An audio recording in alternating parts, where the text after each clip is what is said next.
Alrighty, YouTube, Niner Empire, what is going down? Welcome back to another video. So game balls in the win over the Seahawks, of course. Number one, I got to start with Deebo Samuel. Deebo Samuel, without a doubt, was probably the best player on the field for both teams yesterday. Had 2 touchdowns, 1 on the ground, 1 through the air, 7 catches for 149 total yards.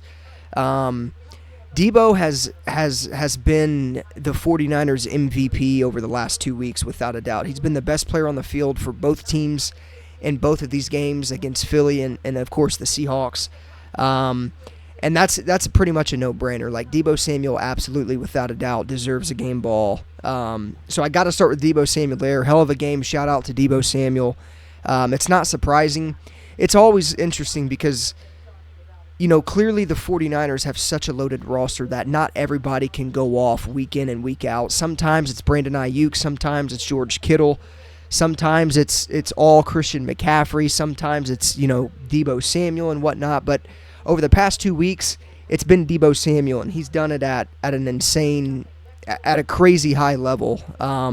So without a doubt, Deebo Samuel gets game ball number one. I think that's pretty self-explanatory. I mean, when you look at what Deebo was able to do yesterday, you know, killed Seattle through the air. One of the things Deebo's probably best at is the yards after the catch. And again, man, Deebo, like, none of this is surprising. Like, this is what Deebo does when he gets his opportunity. And like I said, I mean, not every week is Deebo's opportunity, but when he gets his opportunity and whatnot, he takes it the yard. So hell of a game from Deebo Samuel. So he gets game ball number one, of course. Game ball number two, I got to go Brock Purdy here. He had the interception that was tipped from Brandon Ayuk. I don't personally think that was his fault. We see a lot of interceptions, like Josh Allen, for an example. A lot of his interceptions this year have came from receivers not being able to catch the ball and receivers basically going to catch a ball and it gets tipped and whatnot. And it happens. You know, it's not one of them things that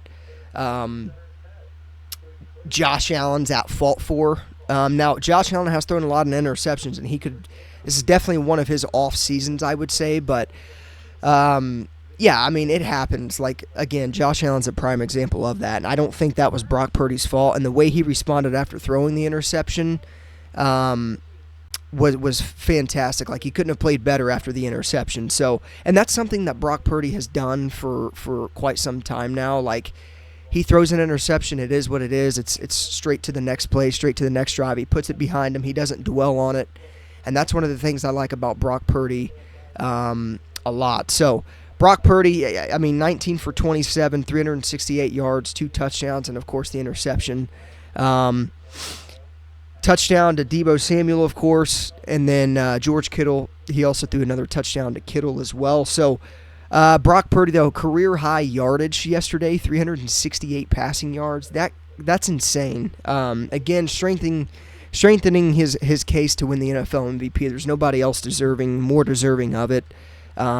Brock makes the players better around him. You can call him a game manager or whatever you want to call him, but at the end of the day, this guy comes in and week out, makes high-level throws the ball down the field, is not scared of the deep ball pass. And God, man, I mean, 19 for 27. I believe last week he was 22 for 30-something maybe. I can't really remember what he was last week in Philly, but yeah, nobody else more deserving of the MVP. You guys know how I feel about that. I made a video about that a couple weeks ago, or just this past week. But yeah, without a doubt, Brock Purdy gets game ball number two. He was like Deebo Samuel, one of the better players on the field yesterday. And then game ball number three, I'm gonna have to go with Fred Warner. I really want to give it to Nick Bosa here because he had a 1.5 sack and was getting pressure on Drew Lock all game. But I'm going to go with Fred Warner. He had 8 total tackles. He had the interception. He was all over the field, flying around the field. The play where DK Metcalf got butthurt because the game wasn't going his way, whenever Fred Warner hit him, whenever DK was on the ground, that was one of the better things I've seen all season from Fred Warner. It was one of them things where DK obviously suplexes Fred Warner, but then Fred Warner comes back, hits him in the head, and basically sends a message like, you ain't gonna mess with me, and then chills out. Love that whole sequence by Fred Warner. And not only that, but again, I mean, he had the interception, 8 total tackles, led the team in tackles. It's got to be Fred Warner. I think honorable mention would be Nick Bosa, though. And then, to be completely honest, too, like, you could easily give it to Jair Brown. I think he had 6 total tackles. You could give it to Diamador Lenore. I thought Lenore had a hell of a game. So it gets harder and harder each week, man, to give out these game balls. But I feel pretty confident about those 3: Debo, Fred Warner, and Brock Purdy. So let me know who you guys think, or I guess who in your opinion was more deserving of these game balls for the game. But I think those 3 guys were the best players on the field yesterday, without a doubt. But yeah, man, again, I mean, a great win yesterday. I mean, you know, we let Seattle hang in there a little too long for my liking, but at the end of the day, I knew the Niners were going to get that turnover or two and seal the game, and that's exactly what they did. Brock Purdy continuing to quiet critics, you know, with bevy of deep balls. And you know, at the end of the day, the Niners they have to continue to take it one game at a time. Each week in the NFL is completely different. If there's anybody that knows that, it is the 49ers, without a doubt, especially knowing that they went on that 3-game skid and whatnot. But yeah, I mean, at the end of the day, it's on to Arizona, and then obviously we have the Christmas Day game, 8:15 versus the Baltimore Ravens, which is going to be an amazing game. I can't wait for that one. But yeah, also, 49ers get the number 1 seed, of course, now. We are officially the number 1 seed in the NFC, with the Dallas Cowboys putting a whooping on the Philadelphia Eagles last night. So shout out to the Dallas Cowboys. The 49ers really needed that. And obviously we have a 3-way tie now between the top teams in the NFC. Obviously the Niners, Cowboys, and Eagles are all 10-3. So the Niners just have to take it one game at a time, you know, keep winning football games, and they can get this number 1 seed without a doubt. So if you guys are wondering why and how the 49ers are the number 1 seed, even with it being a 3-way tie for the best records in the NFC, it's because the 49ers beat the Cowboys by 32 points, and then obviously they put a whooping on the Eagles as well. So and then Philly and Dallas have split this season. So that's why the Niners are the number 1 seed. So again, I mean, take it one game at a time. Shout out to the Dallas Cowboys.